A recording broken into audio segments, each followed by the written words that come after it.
Hello and welcome everyone to this special interview session conducted by Bliss Studies. Today we have the opportunity to hear from Ms. RISHITA KUMARI, who has successfully cleared the very prestigious Indian Economic Service Exam 2024 with an All India rank of 7. She is here with us to share her valuable experience, so let's welcome her. Welcome ma'am, thank you so much for joining us today. Thank you so much for having me here. It's truly an honor to be. First of all, a big congratulations to you. Thank you so much. Clearing this exam is actually a great deal, and we can only imagine about your dedication and hard work that you must have put in to get here.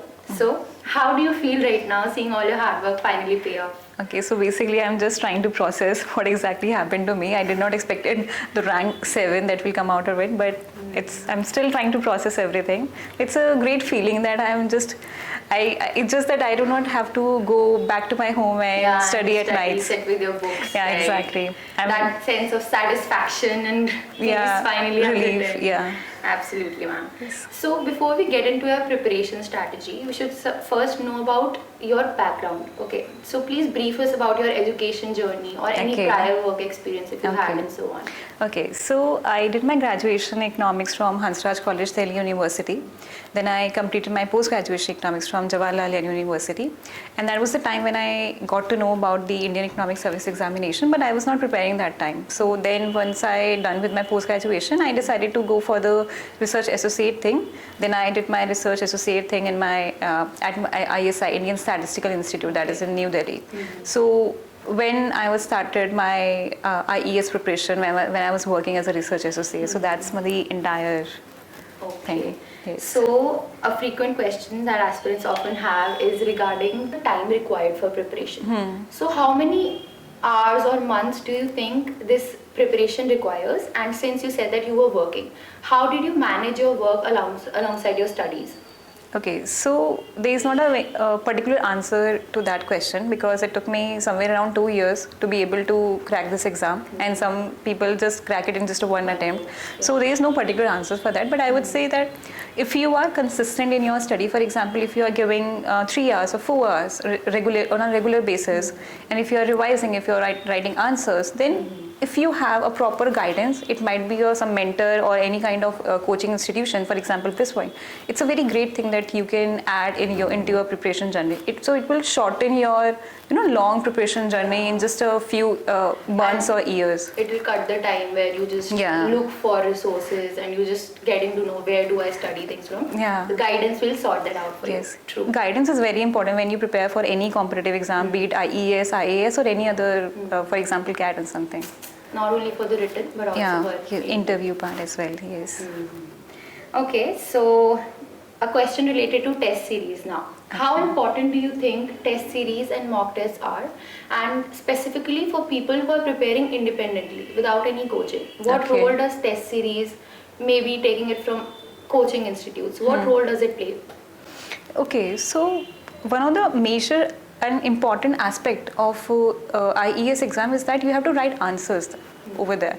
So it's just that you might be answering in a very good way, but that answer may or may not be applicable for the UPSC aspect because you have to write very good answer in a very proper structure. And so in that case, you need to have a very good test series with you because you will be required continuous marking and feedback that how you are writing answers, what extra you can add in your answer, to accentuate answers to grab more marks because every mark in an IES exam is just a fight. So test series is very important for that. Again, the guidance thing here. Yes. Right. Yes. So we know that this exam spans for 3 days and you have to write 6 hours each day. Yeah. So my question to you is, how did you prepare yourself both mentally and physically to not only handle that pressure but also give your best in those 180 minutes? Okay, so like before answering this question, I would say that when I started this preparation, I took a piece of paper and I mentioned what are my weaknesses and what are my strengths. So in my weakness, I mentioned that answer writing, essay writing, comprehension of a particular answer, all of these things are very difficult for me and these are my weaknesses. And in my strength, I generally wrote somewhere dedication, consistency. These were the strengths that I mentioned over there.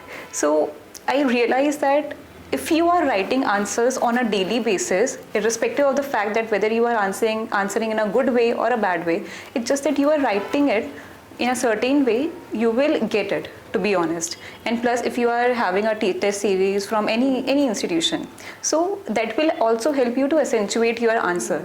So for example, what I used to do, I used to wake up somewhere around 6 or 5:30, then I sit on my table around 7:30 or 8 and write. Used to write for consistently 3 hours in a proper exam perspective way.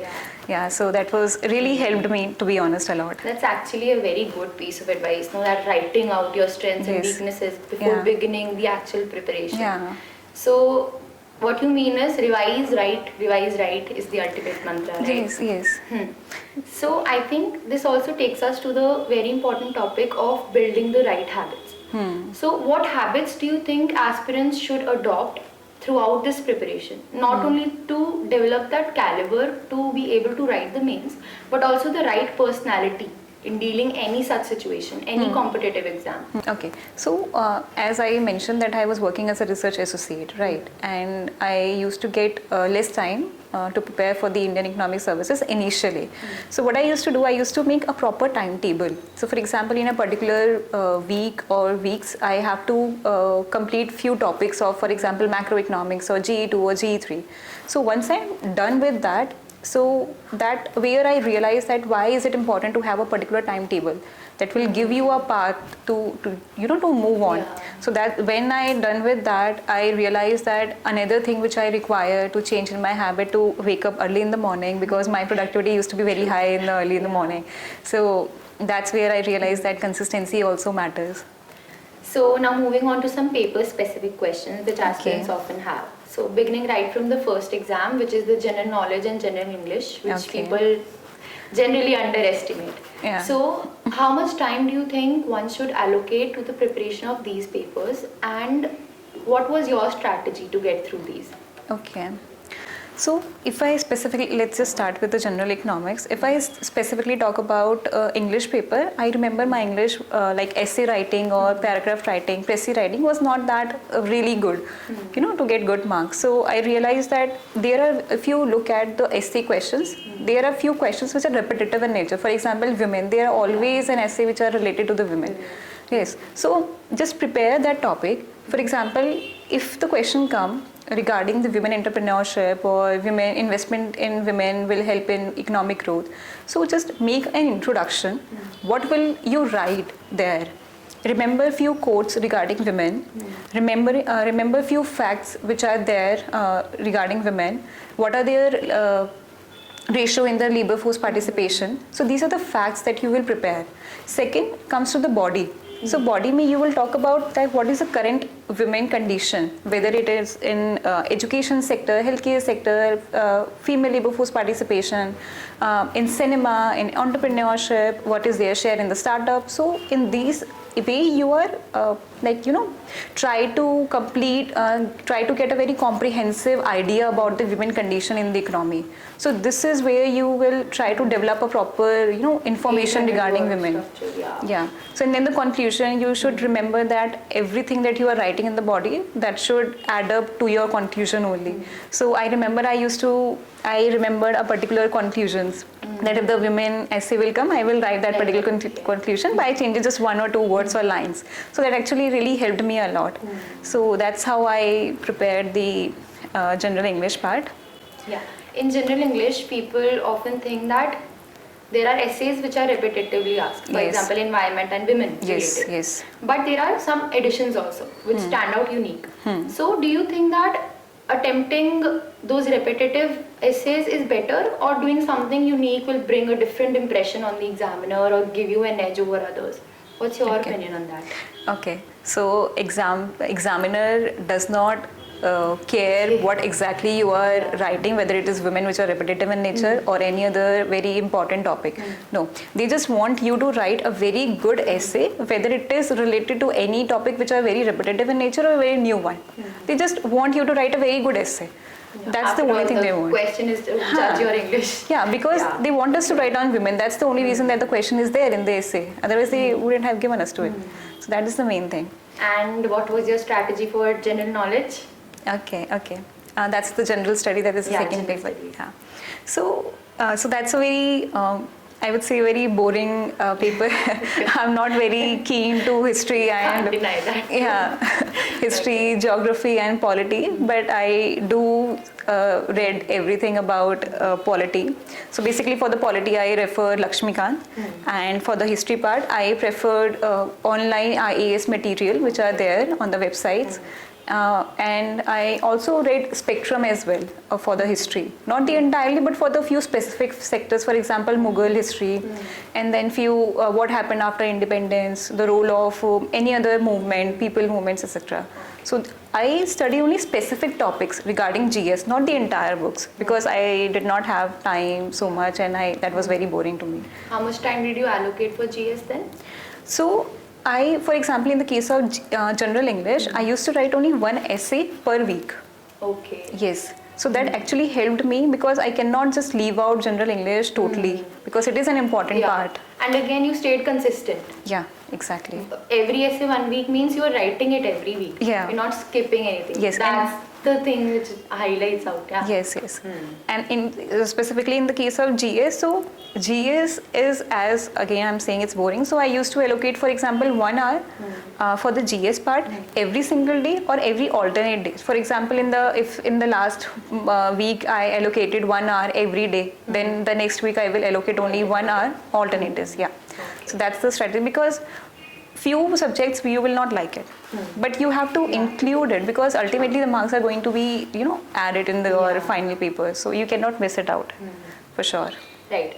And since we are already talking about general science here, I want to know your opinion on the role of newspaper in the entire preparation, not only related to GS or Indian economics, but also the interview round.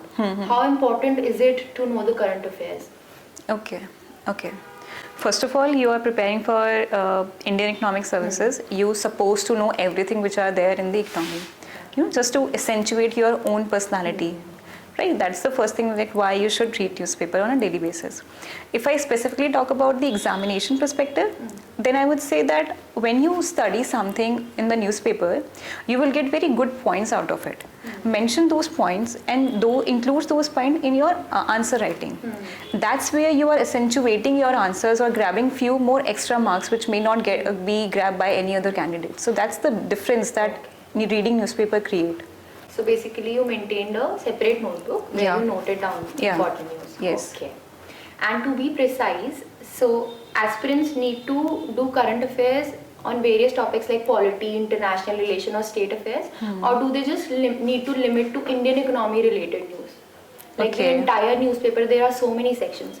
Do they just need to limit to, what is happening in Indian economy, or they should know what is happening around the world, between the states, something like that? Okay. So I used to love reading newspaper, to be honest.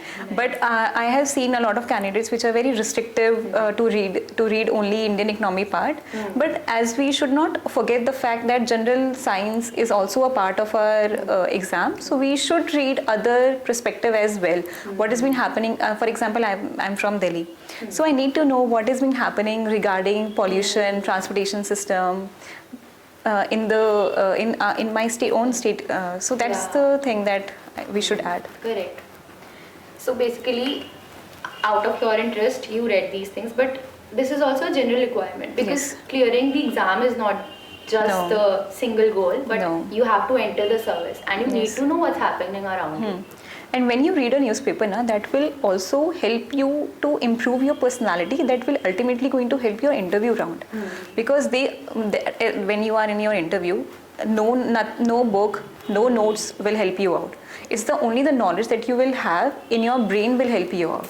And that is not the process of just a 1 month or just a 1 week. It's a long journey. You have to make your brain to understand, okay, this has been happening. If someone will ask you a question, this is a certain way that you have to answer, because it is in your head, not in your notes. And that's where the role of reading newspapers, articles, magazine will help you out a lot. That's such an informative answer, ma'am. Now moving to GE1, there is actually a mixed opinion regarding the nature of this subject. Some find it to be really school, while for some it is quite rigorous because of the numericals part. Yeah, exactly. So we know that to get a hang of numericals, you need to practice a lot. But for those aspirants whose paper is about to come in few months, what opinion or what advice do you have for them so that they maximize their score in this particular paper? Okay, so that's 100% true that GE one paper is not. It might be very scoring for few candidates and might not be scoring for few, and I am the second person which is not scoring for me. And so I realized that first of all I completed the theoretical part. So basically general economic paper, one paper is differentiated into three parts: microeconomics, stats, MME and economics. Okay, so if I talk about microeconomics, then it is very easy. You just cover the entire theoretical part from any particular book, whether Hell variance or HL Ahuja, and then you can practice few numericals by reading from Kotsianans or Pindyck. So that's the very basic thing that you can do, and that will definitely gonna help you out. But about econometrics, now econometrics, day by day, if you will see the past years, the question of the econometrics is increasing, and the question of microeconomics is actually reducing, and that is where the problem arises if the people are actually very scared of econometrics. So that was the same in my case, but I realized that I took coaching of econometrics and status from Sir only, from the Bliss Point only, and they have a very well structured questions and answers, an entire topic, which helped me out a lot specifically for covering the econometrics, and that is for sure. About the stats, I'm not very sure what exactly people do, but I only refer to past years only.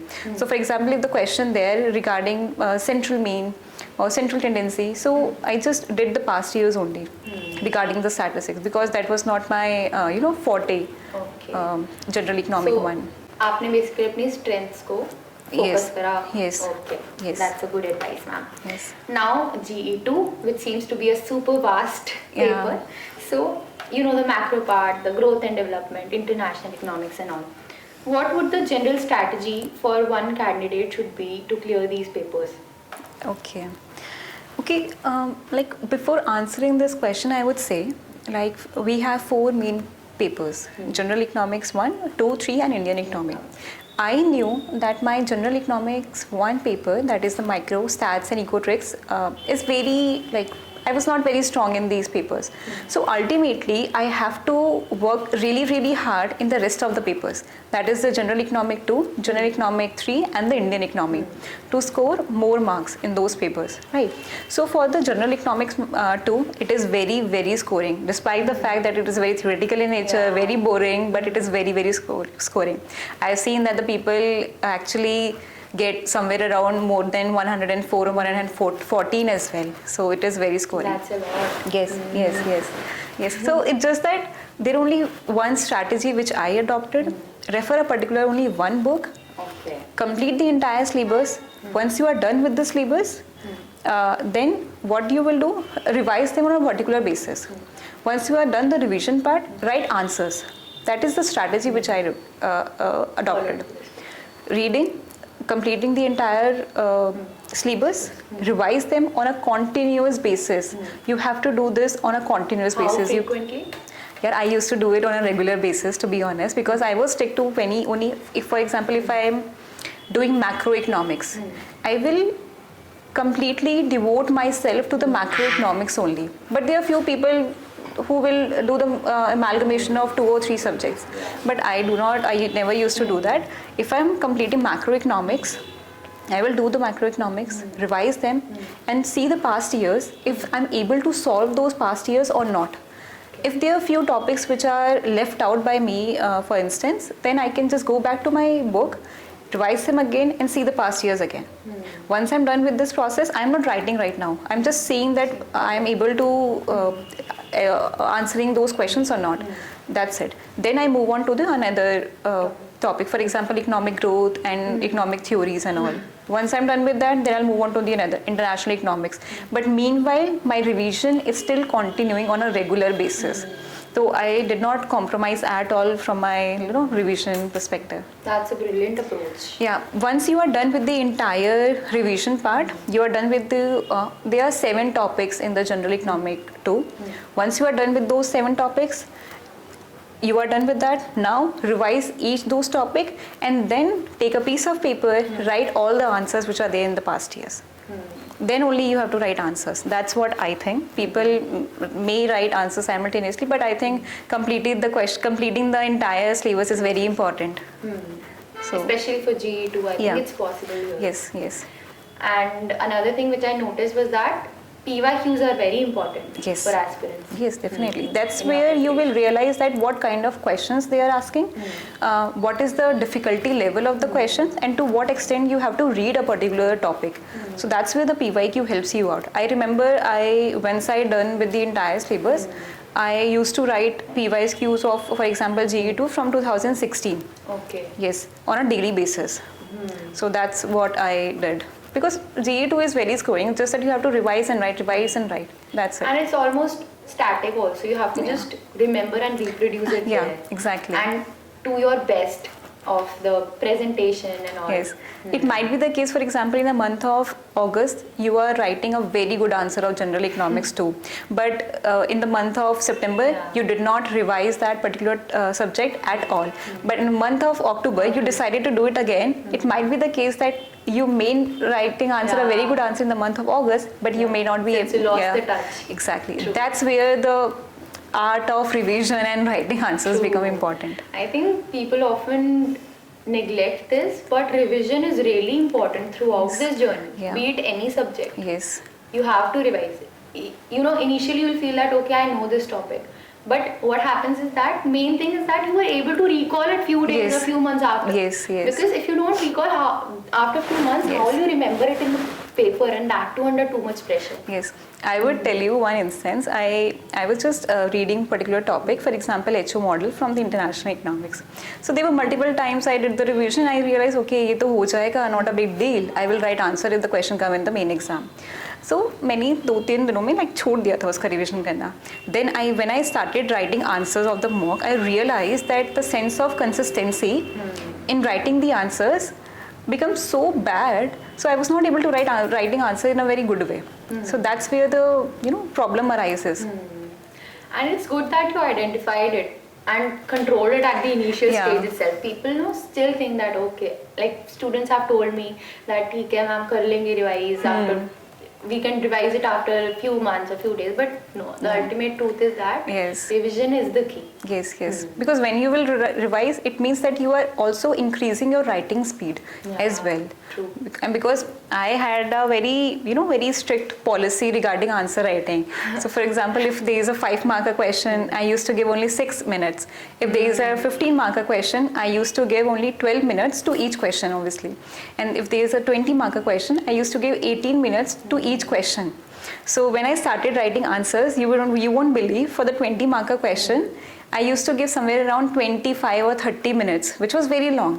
Where I had to complete it in 80 minutes, I was giving 20 or 30 minutes, which was very high. But as the revision thing was happening, I kept on practicing. By the end of my preparation, when I had to complete 20-marker question 80 minutes, I was able to write same answer in just 15 or 16 minutes. And that is where the art of revision and writing answers on a daily basis come into picture. There's no other way around that. No. Revision is the only path. Yes. And all your dedication and hard work is evident in your conversation. Okay. So now the most important question of all, related to the last paper, that is Indian economics, and its syllabus is gigantic. So my first question to you is that, were you able to complete the entire syllabus for Indian economics? I would say that I did a very huge mistake regarding Indian economy initially in my first attempt, that I was focusing on finding the best source for completing the syllabus of Indian economy. For example, Uma Kapila or any particular book of Indian economy. But that was a very wrong strategy which I adopted initially. So then obviously in my second attempt, I was not able to get into the services. I realized that what is the problem that I am facing. I realized that Indian economy it cannot be done by one particular source. Okay. No, it cannot be done on a particular book. So for example, if you want to complete your agricultural part, that is one of the topic for the IES module. So focus on few aspects, like what is the agricultural sector, Why is it important? Then you need to talk about challenges, what agriculture sector is facing, measures, what are the current policies are there. So these are the few aspects which you need to solve a particular topic. So, and the best thing about Indian economic syllabus is that everything is mentioned in your syllabus. So even if the UPSC is telling you to cover the agricultural sector, they are telling you these are the few subtopics which you have to prepare, whether it is subsidies, land reforms, institutions and technology. They are telling you have to cover these points. What extra you will require? That's the biggest help, the guidance you can get.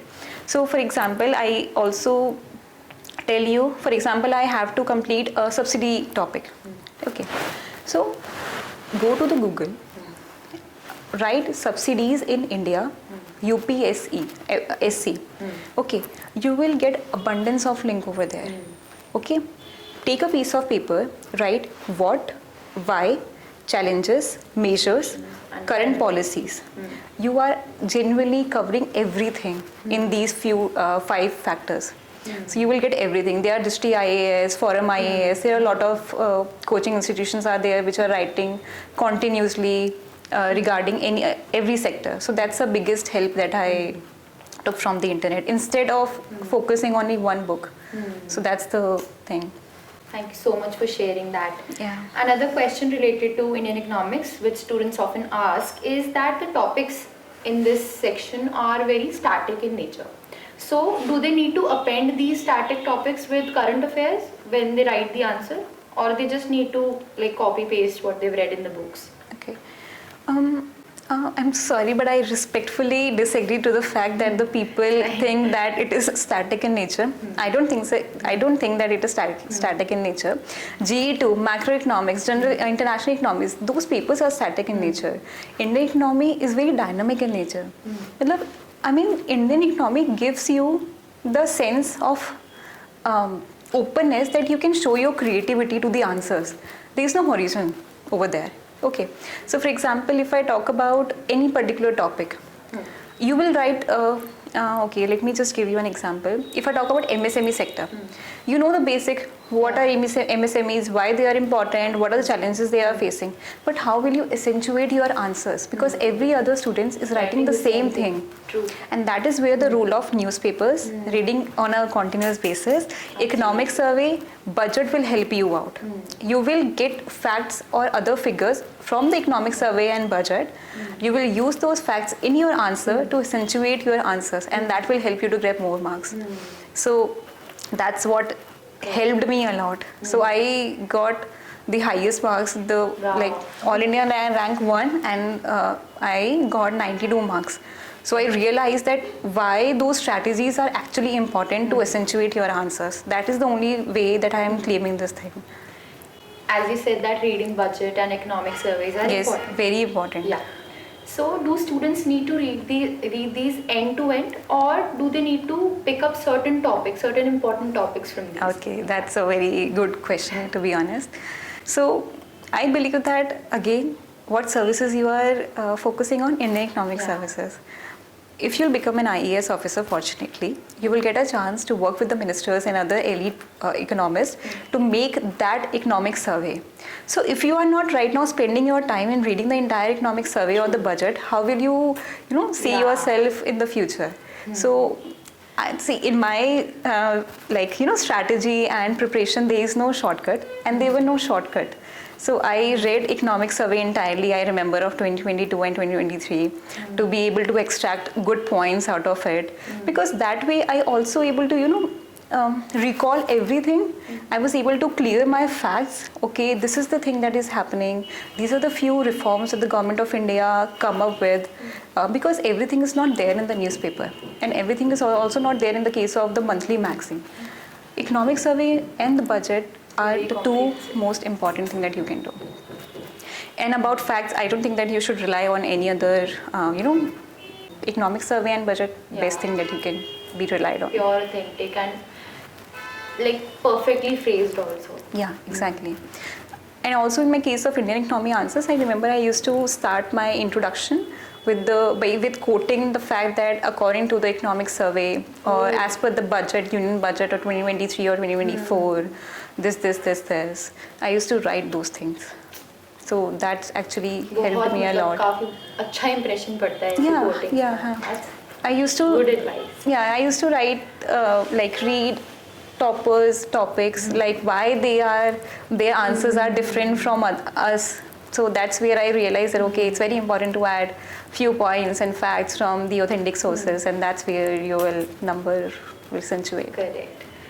Okay, so this Indian economics paper again, it's a bit lengthy. So finishing it in time becomes a task. Yeah. So do candidates need to put flowcharts and diagrams in the depiction for the answer writing, or they have to follow the same intro, body, conclusion method for this paper?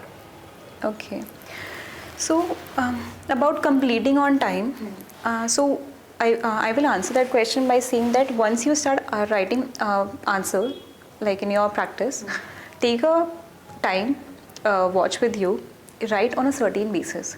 So for example, as I mentioned, if the question is of 5 marks, give only 6 minutes to write that answer. If the question is of 15 marks, give only 12 minutes to write that answer. If 20 marks, then 18 minutes. That's it. You have to practice in that particular time frame only, because ultimately in your main exam, they will not give you any extra second to be able to write more points. So that's where the completing of the entire paper comes. And what was the second question?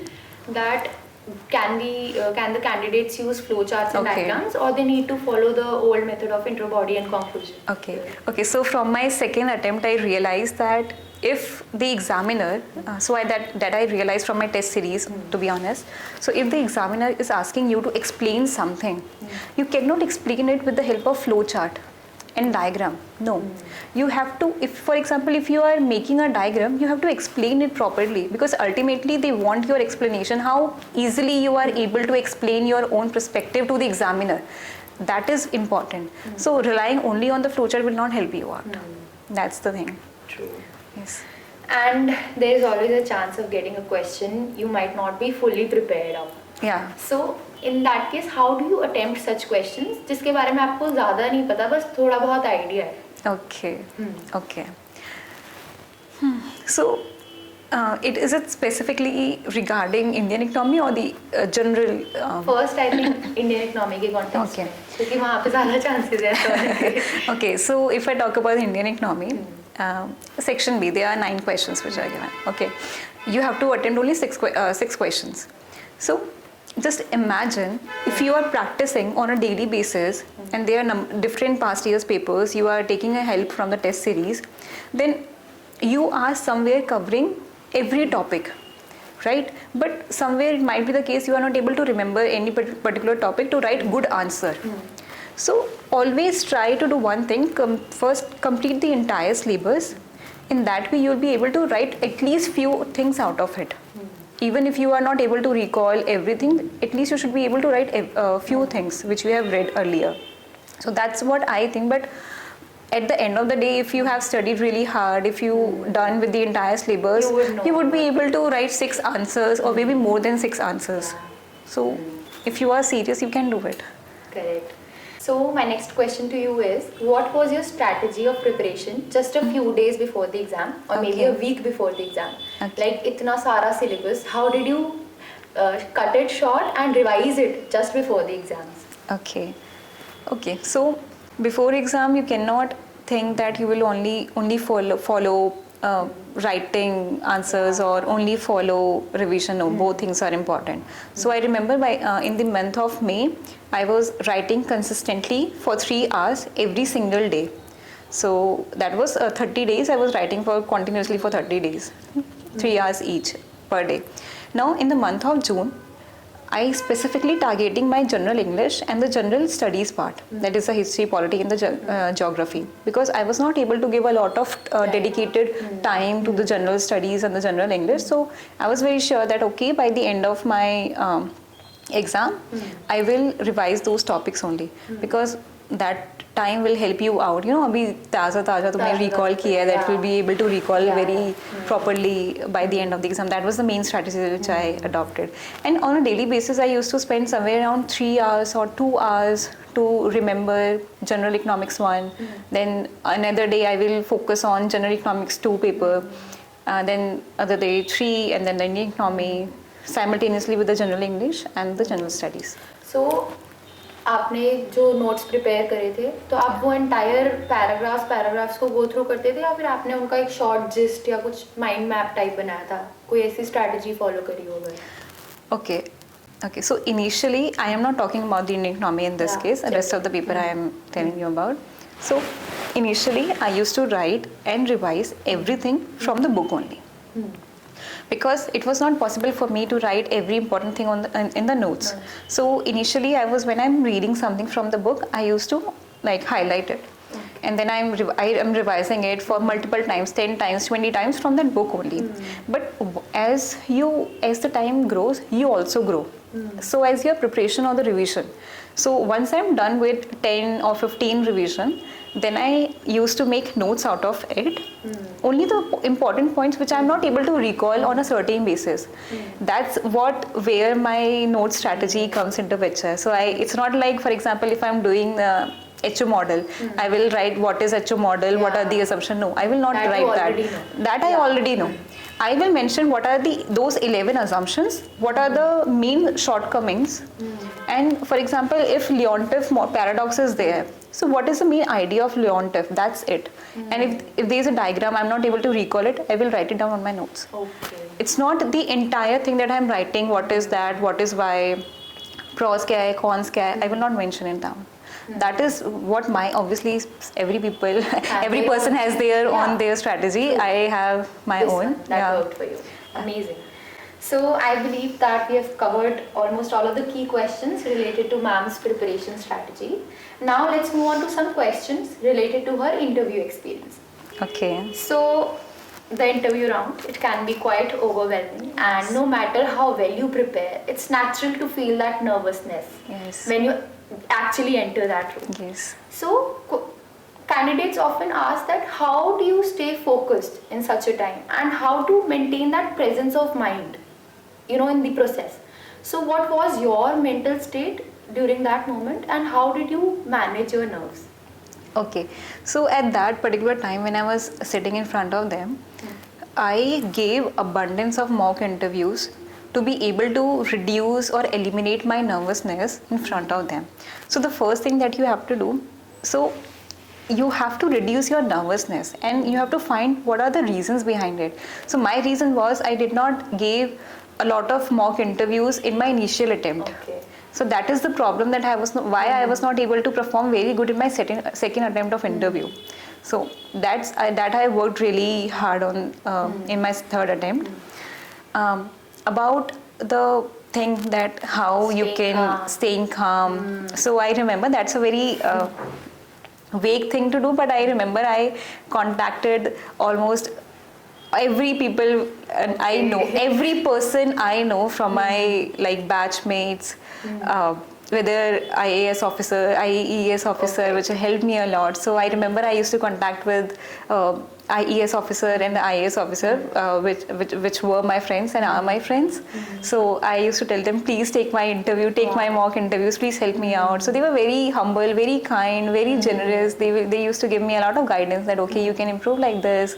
These are the few areas where you can focus on. I used to implement those areas, and next time I used to give mock, I was able to see that, okay, I am able to improve myself because of the guidance and because of the consistent mock I'm giving. So that is the strategy that I adopted.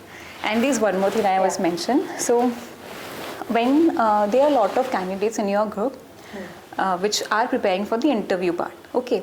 So what I did, I pick out one person from that group, and we used to have practice on a daily basis, somewhere around 1 hour or 2 hours on a daily basis. For example, on on MWF, I used to take his interview. On TTS, that person used to take my interview. That's smart. Yeah. So that's how we both were able to, able to crack. So both of you cracked? Unfortunately, that person. Okay, next Yeah. time I'm sure he will. Yes. And another question is that there is a gap between your mains and interview. So उस gap में is it important to stay in touch with the theory part which you studied, or the direct focus should be on interviews? No, no. To large part of your interview preparation is largely comes from your DAF and the newspaper. Okay. But you cannot think that you will leave behind your static portion. No, there might be some one panelist that will ask you a static portion. Obviously, in my case, that wasn't the case. But in my like other candidates, there is the case. Okay. Yes, the questions were asked from the static portion. So you cannot just leave the static portion. About the second part of your question, DAF is very, very important, as you need to recall each and every point from the DAF. Whatever you mentioned. Yes, whatever you are mentioning in your DAF, you need to know that. So, for example, I mentioned I want to write a book on poverty and education. So, 40% of my interview was largely related to poverty and the primary education only. And the rest of the 60% of my interview was largely related to the women in the labor force participation. Okay. So I remember I was like out of the room like in just 15 minutes. So that was the allocation of my questions. Okay.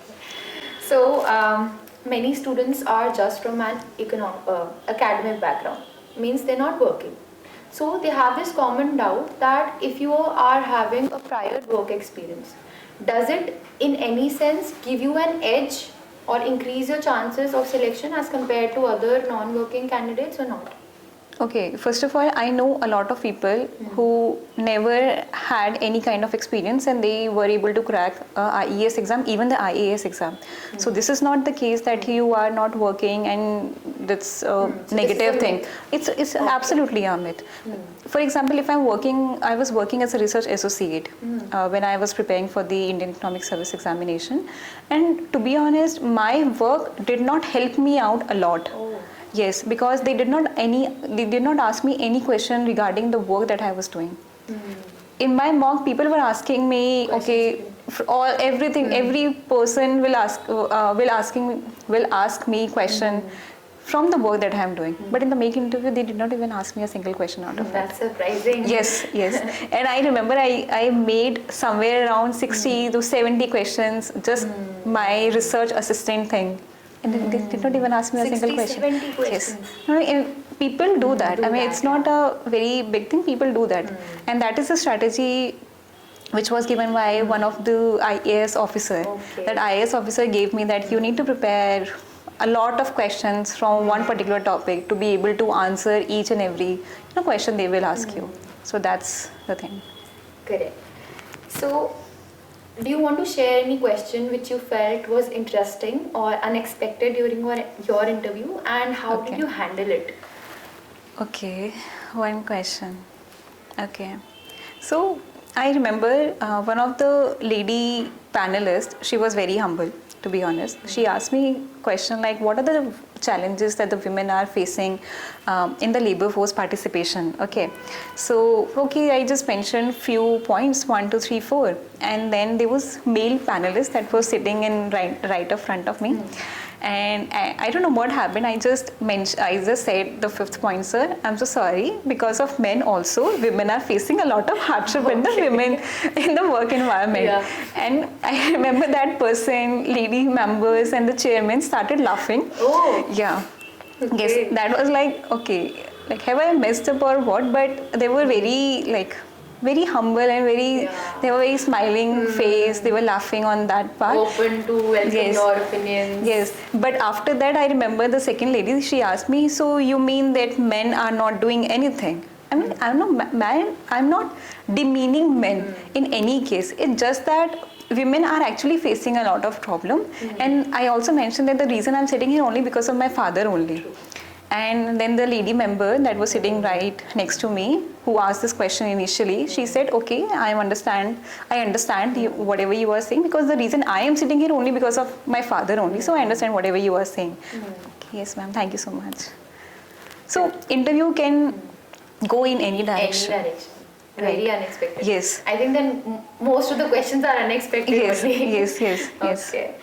So my next question is related to filling the hobby section of the DAF, Okay, which yeah. many students find very tricky because the Okay. panel generally frames question regarding your hobbies also. Okay, So okay. how did you fill that? Okay. Okay, so I remember when I used to read, DAF of toppers and other selected students of IAS or IES, they used to write hobbies like, my hobby is like poetry or like playing guitar or any other instrument. And I remember I do not have any such kind of hobby. Yeah. I am such a useless person. Like I'm not doing anything. But I remember, This okay. is common among so many aspirants. Yes, it's totally fine if your hobby is not as good as other people. So I remember I realized that what actually I want to do when I'm not doing anything. So I mentioned driving. When I used to be very, exhausted because of my studies and because of my work that I am doing, I used to drive a lot. I just love driving. And the second thing that I mentioned, that baking. I love baking, yes. And another thing, there's also a section where you have to mention your interest. Then I mentioned weight training, yoga. So these things I mentioned. So it's just that you have to ask yourself, there might be some cases which you like a lot, and just mention them. So they don't need to come to a conclusion straight away. There might be things that they are inclined towards doing. Yes. They might not be doing it right now, but they want to do. Yes. That also they can add. Yes. And they should actually know about that thing. Yeah. मतलब कोई बहुत ऐसे excitement में आके या फिर बहुत अच्छा लगेगा पढ़ने में, that should not be the ideology. Yes, yes. But what you genuinely like is what they should write there. Yes, exactly. Okay. I, initially in my last attempt, I decided to just mention reading novel as one of my hobby. It would be very easy to say, okay, I read novels on a daily basis. But when I started reading few novels, I realized, no, okay, That's this cannot not be my my cup of hobby. tea, No. okay. I remember I'm not supposed to write it in my next.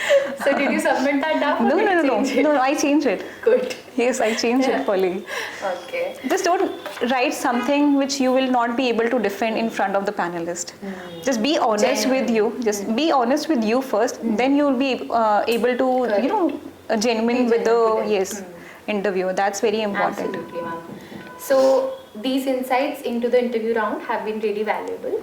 Now let's wrap up this interview with the final few questions related to ma'am's personal experiences and lessons that she learned along the way. So my first question to you is regarding consistency, which is very evident from your answers that you have remained a lot consistent in your studies, okay? Thank you. But let's be honest, staying disciplined every day is hard. Yes, yes. So how did you deal with this? How did you maintain that focus in your preparation? Okay, that's very important question to ask, to be honest. Like you need to understand that when you prepare for any competitive exam, for example in economic services, it's not just that you have to deal with completing the entire syllabus. You have to deal with stress, anxiety, demotivation on a regular basis. It's just a byproduct of your preparation journey. So this thing should be in your head at the start of your journey phase. Okay, that's the first thing. How I dealt with that? I mean, every person has their own way to deal stress, anxiety, demotivation. So I remember like what I used to do initially, if I'm not able to study or if I'm feeling a lot of stress, I'm not feeling motivated at all. The first thing that everyone should do is not to study at that particular hour. Please do not study or try to study at that particular hour when you are feeling stress. It will only reduce your efficiency and it will reduce the efficiency of your brain only. There is a theory that I read, that is when you are stressed and when you are demotivated, and that point when you will try to read or do something which you have to do, the level of efficiency of doing that work will reduce. So when the next day that you will do the same work, your efficiency will further reduce because you were doing the same thing with a lot of stress. Now tell me, your brain will handle what? The part that you are reading or the stress that you already have in your brain. So first thing, when you are feeling stressed, do not read or study at all, because just relax your brain at that time. because then only the efficacy of your brain will increase. And then the next day will come, start with the renewed energy. That is what I used to do. But yes, the phases of a lot of demotivation, stress were there. That's innovative. That's very like, there. You cannot escape from these cases at all. And those people who are saying, okay, I used to handle stress very effectively, I don't think so. No. Okay, that comes with experience. One who has experienced that, he'll know generally what happens. Stress होता है यार, बहुत difficult होता है handle करना on a daily basis. ये भी art है. Which you learn on a daily basis, like. तो मतलब इसका solution कोई ऐसा बहुत हाइड्रोजन बॉम्ब की रेसिपी नहीं है कि आपको मेडिटेशन में चले जाओ, योगा में चले जाओ, ऐसा कुछ नहीं. It can be as simple as leaving the study at that point of time and start again with a fresh mind. Yes. You can go with your friends, families. You can do whatever you want. Just do not study. Don't be hard on yourself. No. But seriously. Again, keep in mind that you have to come back and sit and study. Yes. Yeah. If that is happening, your stress level, if that is happening once a week, for a few time in a week or in a day, it's fine. It happens with every person. So if it is happening with you, don't think that क्यों मेरे साथ हो रहा है. It happens with every person. So, but next day, you have to come with a very renewed energy, and that is the problem many aspirants face, that they do not come with a renewed energy again. For the 2 days or 3 days they go with the same stress level because they are not leaving their studies at that particular time. cycle बन जाता है. Yes. वो brain हो पाता नहीं, वो शांत हो पाता है because तुम अपने ब्रेन को ट्रेन करने को बोल ही रहे हो despite the fact that you are stressed. So that's what I think. Correct. And clearing this exam is not easy. So naturally, many candidates take multiple attempts to clear it. Yes. So for you, which attempt was this? And that was my third attempt. Third attempt. Yes. So what changes did you make in your preparation strategy that helped you succeed this time? Okay. So in my first attempt, I did not give it wholeheartedly, to be honest. My syllabus was not completed at all. In my second attempt, I realized that how is it important for me to cover the entire syllabus first. Then I used to revise everything and write answers. But in my second attempt, I realized that my marks in written examination is not good. They are low. And that is one of the reasons I was not able to, my name was not in those 18 selected students. That time I realized that I saw my mark sheet. I saw where my marks are lagging behind. So I realized that general economics 3 paper, and then the GE paper, which is the general English paper and the general science paper. My marks are not very high, but I check out the mark sheet of the other candidates as well, just to compare that where there is a problem. So I see that my general economics 1, my marks cannot be improved in that paper because many haath jod liye the us paper se. So I realized that I worked really hard for the Indian economy, general economy 2 paper, general economy 3 paper, and the rest of the general English and the general studies. So I realized that to be able to accentuate my answer, it's very important to stick to the question which is being asked by the examiner. For example, if the paper is general economic 2 paper, that person is not asking you to write facts. No, you can write 1 facts, but the person is asking you to write the concept, write the entire theory, explain the concept. Do not try to add example or the theory in the general economy 2 paper. But in the Indian economy, you have to write facts. You have to show your creativity. You cannot go and write the theoretical answer of the agricultural credit, for example. No. You have to show your creativity in your answers. You have to show how long you are able to think regarding the agricultural credit, for example, depending on the question. So that's where there's a different approach for the general economy 2 paper and the Indian economy paper. So that's what you realized. Yes, that's the thing. That's nice. So moving on to the mental aspect of this problem. So when you can't clear the exam in the first go, one thing that comes along inevitably is the emotional drain because of the self-doubt and demotivation that you feel. And this adds to another hurdle for the candidate. And we all know that we need to come out of it. But the question is, how do you do that? So since you have experienced this, how did you come out of that emotional drain period, and how did you come back again stronger? Okay, so I was very like I was literally messed up about the fact that I was not able to clear in my second attempt. I like कुछ marks से ही रह गया था. So I remember that I spent somewhere around 1 month to be able to get out of that particular phase. Yes, trauma would be the a nice word to use. But then I realized that okay, I have seen my mark sheet. There is a problem because the best thing about my journey that I realized that okay, these are the problems that I'm facing, and there is a scope of improvement in those papers. So I see that okay, marks in general economics, Indian economy, and GE and GS paper can be improved. So I worked on those papers, and to be honest, it worked out. So it's just a simple looking at your mark sheet, see if there is any scope of further improvement. If there is a scope, work towards it. Because at the end, this I feel is also the part of the journey. Yes. Okay. So the final question now. Okay. And I really want you to think for this Okay. one.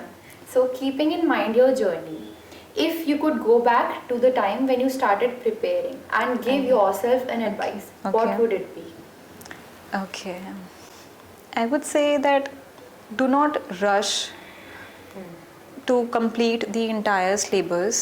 Okay, ये भी करना है, वो भी करना है, कैसे होगा? No.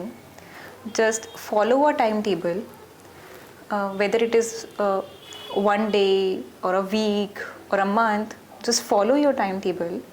See what are your strengths. For example, if your strength is GE2 paper on Indian economy, in my case, worked on those paper pretty hard.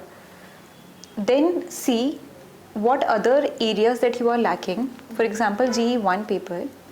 And then work on those papers simultaneously. For example, 1 hour, I used to give 1 hour for econometrics on a daily basis, irrespective of other paper that I'm doing. I used to give 1 hour to econometrics and stats. So that time I realized that I was not rushing in my third attempt, which I was rushing in my first attempt, to be able to cover everything simultaneously. So that sense of pace, relaxation is very important in your preparation journey as well. That's what I see. Tell my younger self. End में हो जाएगा यार, थोड़ा शांति से. And don't be so hard on yourself. It's okay if you are not able to complete your timetable. It's okay if you are not able to meet your deadline initially. I was not able to meet my deadline initially, but as time passes, you also grow. So as your journey, so as your preparation. So just don't hard yourself. If you are able to fulfill your one timetable, just pat your shoulder. That's okay. Just go forward and give yourself a reward. I used to give myself, very frequent treats. For example, rajma chawal or any sort of thing. Yeah. Do whatever you feel like. Just don't harsh with yourself. Yeah. That's such a nice piece of advice, ma'am. Truly. Thank you. So I think we've covered almost all of the important aspects which candidates are generally curious about. So with this, we end the interview. Thank you so much, ma'am. Your journey has been inspiring as well as incredibly informative. And I hope all the viewers have gained a lot of information and have learned from ma'am's experience. And once again, congratulations on your success, and we wish you all the very best for your career ahead, ma'am. Thank you so much. Thank you so much for having me here. Thank you.